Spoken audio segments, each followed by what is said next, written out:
दोस्तों एक्सेल में बहुत सारे फार्मूले हैं और उनमें से हमें कुछ ही फार्मूलों के बारे में पता है। आज मैं आपके लिए लेकर आया हूँ ऐसे 5 फार्मूले जो कि एक्सेल में बहुत ज़्यादा इम्पॉर्टेंट हैं। इनका उपयोग हम डेटा मैनेजमेंट में, स्टॉक मैनेजमेंट में बहुत ज़्यादा करते हैं। जिसमें से हमारा फंक्शन है count function, count blank function, count if function, count ifs function and counta function. ये एक्सेल के बहुत ही इम्पॉर्टेंट फार्मूले हैं जिनके बारे में हम इस वीडियो में डिटेल में पढ़ने वाले हैं। नमस्कार दोस्तों, मेरा नाम है दीपक गौतम और आप सभी का स्वागत है एक्सेल बाजार चैनल में। तो चलिए स्टार्ट करते हैं और हम लोग सबसे पहले सीखते हैं काउंट फंक्शन।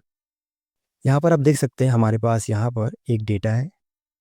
इस पर हम काउंट फंक्शंस को अप्लाई करना सीखेंगे। काउंट फंक्शन करता क्या है? यह सेल को काउंट करता है जिन सेल में नंबर इनपुट रहता है। यदि आपको काउंट करना है सेल को जिनके अंदर नंबर इनपुट है तो आप काउंट फंक्शन की मदद से यह काम कर सकते हैं। कैसे? हमने यहाँ पर लगाया इक्वल काउंट फंक्शन और इसमें हम सेल का रेंज देंगे, ब्रैकेट बंद करेंगे, इसके बाद इंटर प्रेस करेंगे। तो आप यहाँ पर देख सकते हैं यह सेल को काउंट करके हमें दे दिया जिन सेल में नंबर इनपुट किया गया है। हम इस तरह काउंट फंक्शंस का उपयोग करते हैं सेल को काउंट करने के लिए। हमारा अगला फंक्शन है count blank function. Count blank function cell को काउंट करता है बट वही सेल काउंट करेगा जो हमारे डेटा में ब्लैंक रहेगा।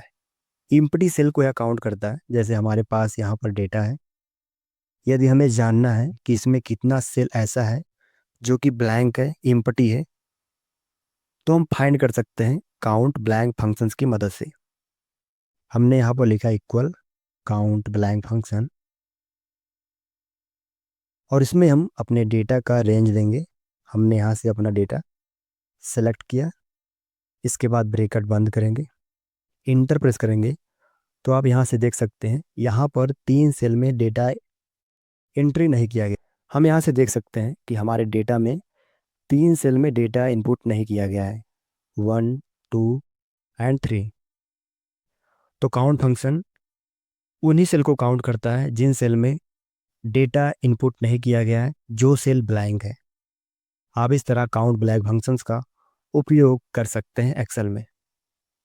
अगला फंक्शन हम लोग देखते हैं काउंट इफ फंक्शन। यह बहुत इंपॉर्टेंट है एक्सेल में। इसका उपयोग हम डेटा मैनेजमेंट में एंड स्टॉक मैनेजमेंट में करते हैं। हमारे पास यहाँ पर एक डेटा है और हमें इसमें फाइंड करना है कि कितने एम्प्लॉय मेल हैं एंड कितने एम्प्लॉय फीमेल हैं। तो यह काम हम कर सकते हैं काउंट इफ फंक्शंस की मदद से। यहाँ पर हम लगाएंगे फार्मूला काउंट इफ का। हमने लिखा equal count if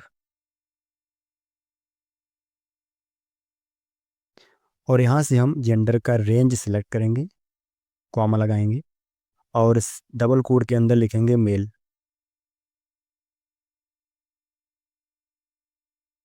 double quote को बंद करेंगे, ब्रैकेट को बंद करके इंटर प्रेस करेंगे। तो देख सकते हैं यहाँ पर हमारे डेटा में 5 मेल हैं। आप इस तरह काउंट इफ फंक्शंस की मदद से वन कंडीशन को दे के डेटा को काउंट कर सकते हैं। चलिए हम लोग सीखते हैं कैसे फीमेल निकालते हैं। तो यहाँ से हमने लगा इक्वल काउंट इफ का फार्मूला। यहाँ पर हम जेंडर का रेंज सेलेक्ट करेंगे, कॉमा लगाएंगे, डबल कोड के अंदर देंगे फीमेल, डबल कोड को बंद करेंगे, ब्रैकेट बंद करके इंटर प्रेस करेंगे। तो आप यहाँ से देख सकते हैं हमारे डेटा में 5 मेल हैं एंड 3 फीमेल हैं। आप इस तरह अपने डेटा में वन कंडीशंस के हिसाब से डेटा को काउंट कर सकते हैं। यह बहुत ही इम्पॉर्टेंट फार्मूला है। इसका उपयोग आप डेटा मैनेजमेंट में कर सकते हैं। जैसे कितना प्रोडक्ट हमारा सेल हुआ, आप काउंट इफ फंक्शंस की मदद से उसे काउंट कर सकते हैं। आप एक बात हमेशा ध्यान रखिएगा कि काउंट इफ फंक्शंस एक कंडीशन के साथ ही डेटा को काउंट करता है। काउंट इफ फंक्शन डेटा को काउंट करता है with the set of condition.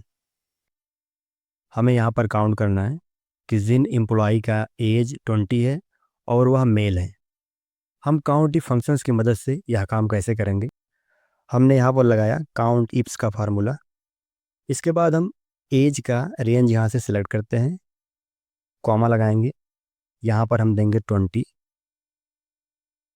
Comma लगाएंगे। अब इसके बाद हम जेंडर का रेंज सिलेक्ट करते हैं, कॉमा लगाते हैं, और डबल कोड के अंदर हम देंगे मेल, डबल कोड को बंद करेंगे, कॉमा लगाएंगे।